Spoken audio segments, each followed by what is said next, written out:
rabbit wax. After traveling for a while, they finally come across the life form, which makes no sense when they just beam to his exact location. And they see that the life form is in fact a younger version of Spock, with no memories and no means of speech. Kind of like Courtney Love after a few drinks. But then the evil Klingons come in to ruin the day. Aha! Dosh!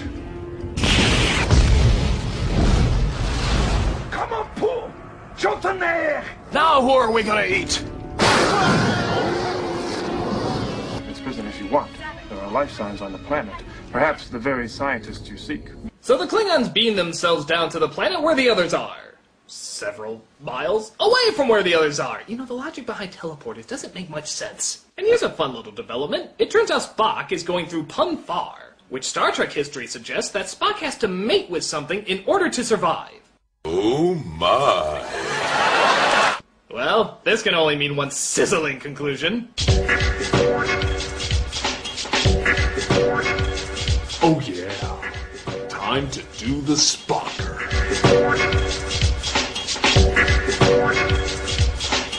Oh yeah. Rub those fingers. Caress those thumbnails. Oh yeah, touch those knuckles. Rub them all over.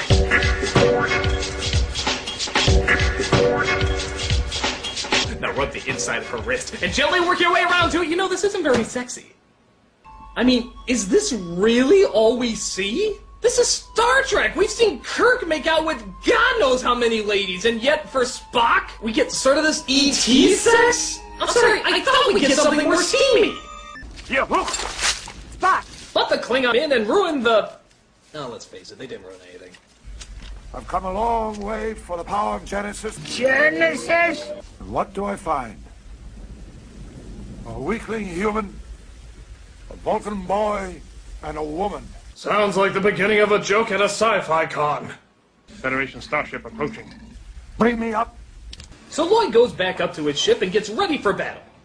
That distortion, see it? Yes, sir. It's getting larger as we close in. Ahwe, doshi bosh, neh. You ever notice, by the way, that all his Klingon pronunciation is very similar to a cat puking up?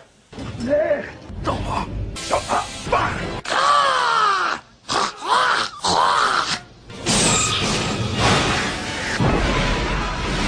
shield's non-responsive.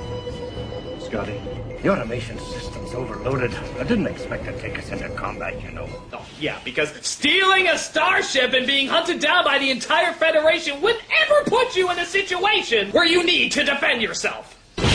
So the Klingons fire at them, they fire at the Klingons, both are unable to use their weapons, and they find themselves at a stalemate.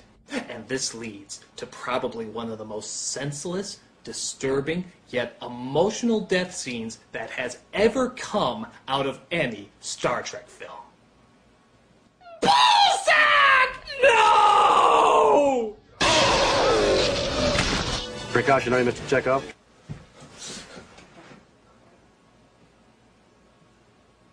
Screenwriting bastard, you killed my ballsack. Oh!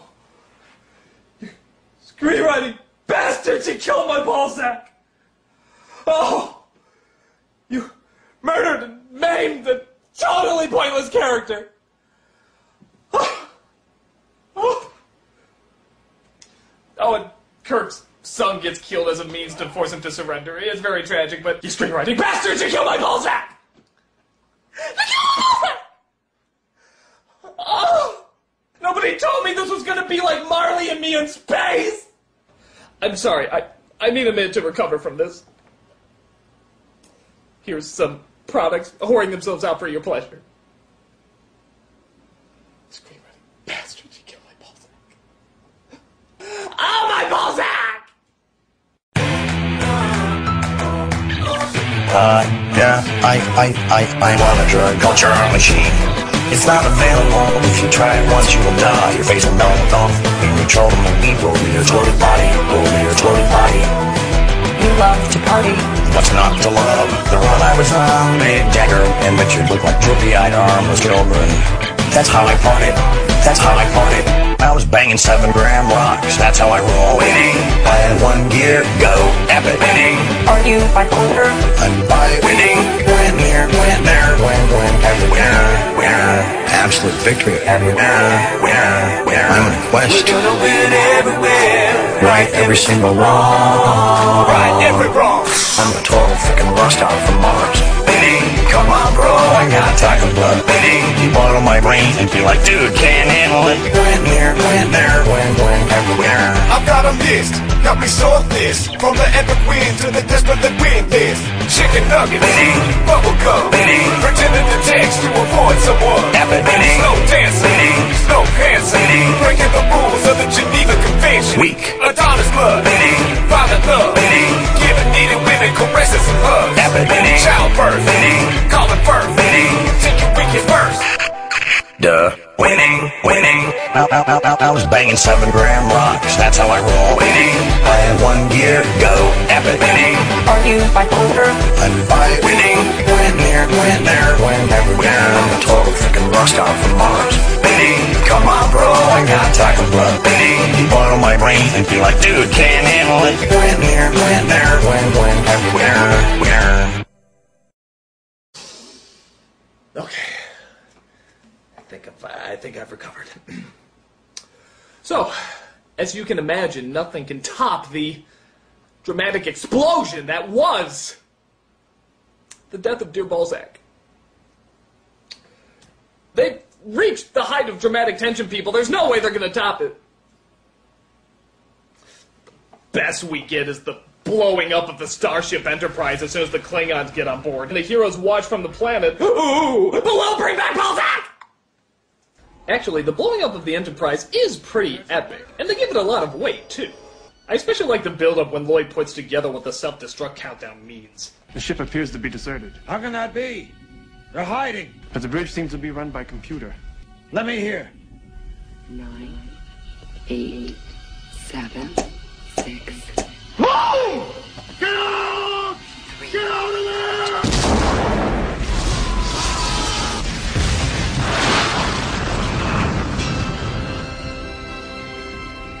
My God, Bones. What have I done? What you had to do.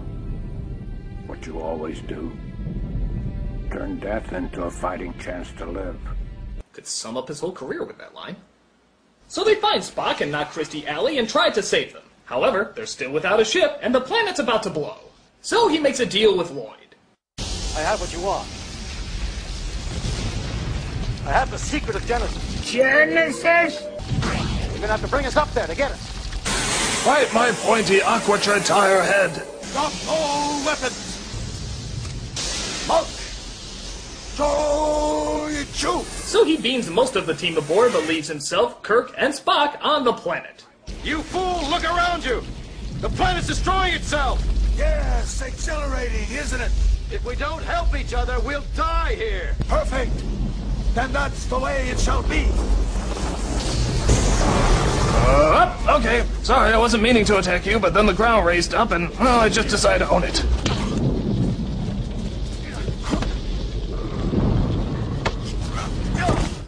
Yeah, I think all the straps on Shatner's girdle would break if he pulled that stunt off.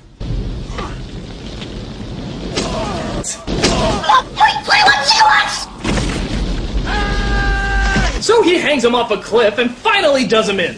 I have had enough of you! I was frozen! They take control of the Klingon ship and take Spock home to the planet of Vulcan. There, on a Siegfried and Roy stage, they talk about making the transition from McCoy's mind back into Spock's.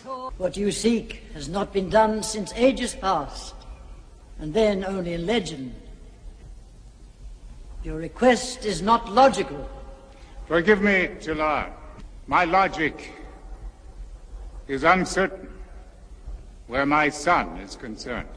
Well, I guess the all logic-based society says logic only holds weight some of the time, and they decide to do the transition.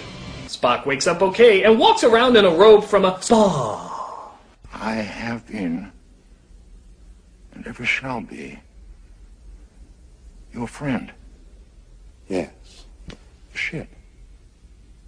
Out of danger. You saved the ship. I blew it up later, but eh. Jim. Your name is Jim. So Spock gets his memory back, Takei cops a feel, and we're not so subtly told the adventure continues. For the needs of the franchise outweigh the needs of not kicking a dead horse. So that's Star Trek III, The Search for Spock, and honestly, I don't think it's that bad. I mean, okay, it's not as good as some of the others, and it does drag at times, but it's still got some big death scenes, some strong moments, and it does feel very operatic at times. I think the major thing missing is that it needed a villain along the lines of Khan to really complete it, and even though Lloyd is a lot of fun, and he's a very good bad guy, character is just sort of a one-note nut. I think a really strong rivalry would have made it a lot more epic. Overall, though, I think it's still pretty good. I can see how others may find it boring, but I think the strong stuff still stands out. It's not the best, but it's got enough good moments. And just as the adventure continues, so does Star Trek Month. I'm the Nostalgia Critic, I remember it, so you don't have to.